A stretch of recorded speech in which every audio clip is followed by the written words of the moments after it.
Mali have cut ties with Ukraine because apparently the Ukrainians thought it would be a smart idea to expand the war into Africa. Okay? What happened is, you might have seen this in the news last week. You had about over 100 soldiers, right? So 84 from Wagner Group and 47 from the Malian army who were killed, okay? And I mean, you know, there were some photos of the battlefield and so on. And it turns out the Ukrainians gave Tuareg rebels intelligence about their location and you know, basically helped them, assisted them in carrying out this ambush and causing so many casualties. And this is the worst, you know, it's the heaviest loss that Wagner have ever sustained. Now, you know, this is not just, we're not just, you know, using conjecture here. The head of Ukraine's military intelligence, he goes the next day. So this is, I think, on the 29th of July, and he openly brags about it. So obviously the only, I mean, the only response here from Mali is to cut ties. Now, did Ukraine really do this by themselves?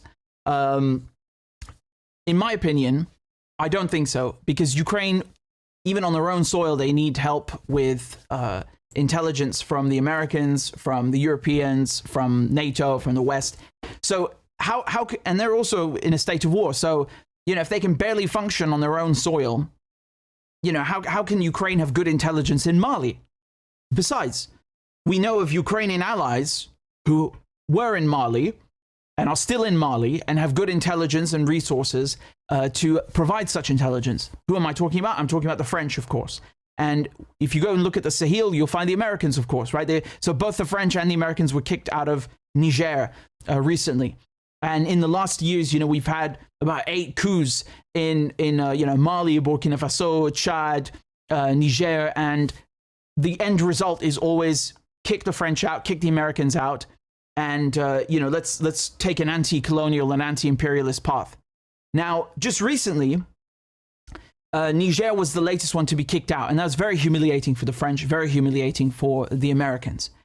What does Niger have to do with Mali? Well, they just formed you know, basically a federation, the Alliance of Sahel States. Okay, so in French it would be l'Alliance des États du Sahel, donc c'est AES, but in English, I suppose you'd say the Alliance of Sahel States, so ASS. Okay, now that is definitely not going to go down well in Paris or in Washington because of its anti-imperialist nature. And we even had the president of Burkina Faso, Captain Ibrahim Traoré, giving that amazing speech, right? We covered it last week, and I was translating it for you, interpreting it for you, because of how magnificent it was. And it's straight up, you know, anti-imperialist. He's just saying it to their faces. So the point here is that we've had a series of French and American, you know, humiliations in the Sahel, and now we have this alliance of Sahel states. And it's not only that, but they've been kicking the French and Americans out and getting Wagner instead. So there's an increased Russian presence there. Now, contrary to the Americans and the French, the Russians are not looking to, you know, turn Africa into a base of operations. Don't get me wrong. They, of course, have their own interests, and it's obviously good for them. They will have a sphere of influence, an additional sphere of influence, just by virtue of being there. But it doesn't have the same colonial connotation as the French, right? Remember, these are former French colonies. So having Russians come in and, you know, take care of ISIS and Al-Qaeda and Boko Haram is completely different from having the French basically never leaving, right? Still there after centuries, stealing your resources, occupying your land, and their friends, the Americans, who just care about having drone bases and an imperialist sphere of influence. So my point here is that the fact that Russians have an increased presence in the Sahel is going to make the Americans very angry. And so they hit 2 birds with 1 stone, essentially. They serve Ukraine's interests and thereby, of course, their own interests, which is really the main objective, by doing things like this. And honestly, I'm gonna come back to this in a bit when we talk about Iran. But you know, expect a Russian reaction. And we know obviously that Wagner is you know, it's a private corporation and so on. But it's you know, it's intertwined with the state, okay? It's not severed and existing in a vacuum. It's obviously very closely and well connected to the Russian state. So you expect a reaction from the Russians.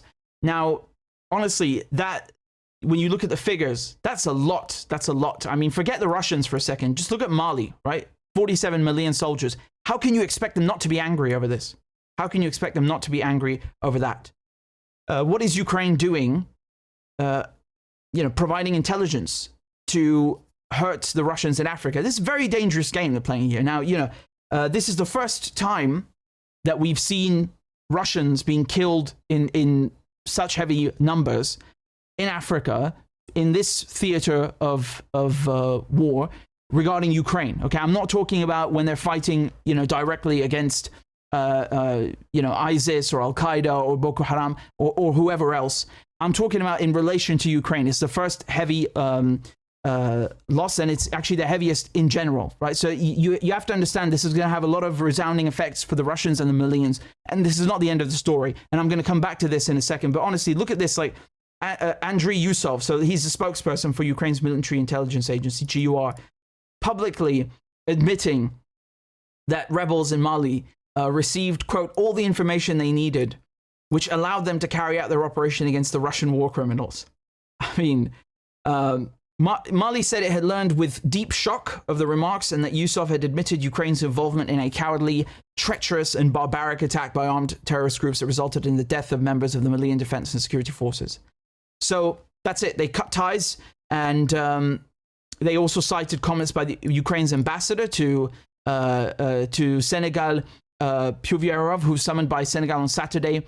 So he's again, once you see once again the relationship, it's all the Sahel states that are concerned by this. It's not just in Mali. You have to tie in what's just happened with Niger, what's just happened in Burkina Faso. And so, the Ukrainian ambassador to Senegal, okay, basically published a video on Facebook where he's saying that this is a lovely thing, that they've killed these Russians in the Sahel. And he was dressed down, essentially, because when you're summoned as an ambassador, it's basically for a démarche, for a dressing down, a humiliation. So really, it's incredible watching this, because I feel like you have to understand and see Western foreign policy as an extension of the mafia, or shall we say as an imitation of the mafia's behavior. What do I mean by that? I'm talking about a protection racket. Okay, that's what NATO is. NATO is a protection racket, but it's not just NATO.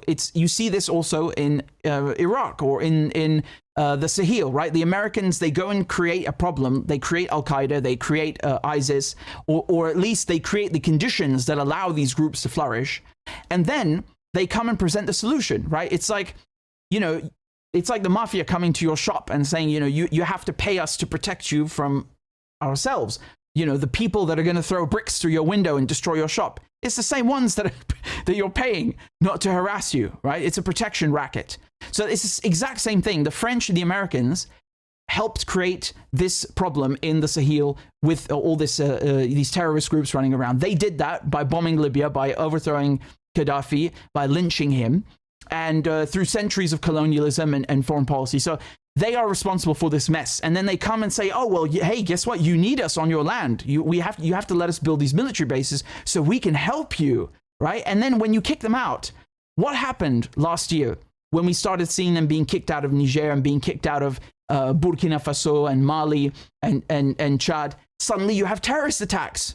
Right? Now, the French, of course, the whole point of that is say, look, see what happens when you kick us out? You have these terrorists running wild. But when actually there is no security situation, it's the French and the Americans themselves who are likely, in all likelihood, behind those attacks, right? And it's the same thing here. So they're basically coming in and saying, look, you have to have us on your land. You need us to protect you. Wagner are not doing a good job. The Russians can't help you. You need us, right? It's a veiled threat. It's like the mafia offering you a protection racket. And so that's what you have to take away from it. I wholeheartedly and 100% believe that Western foreign policy it's just international mobster behavior, okay? You have to look at it that way. This is my thesis to you, okay, that I submit to you.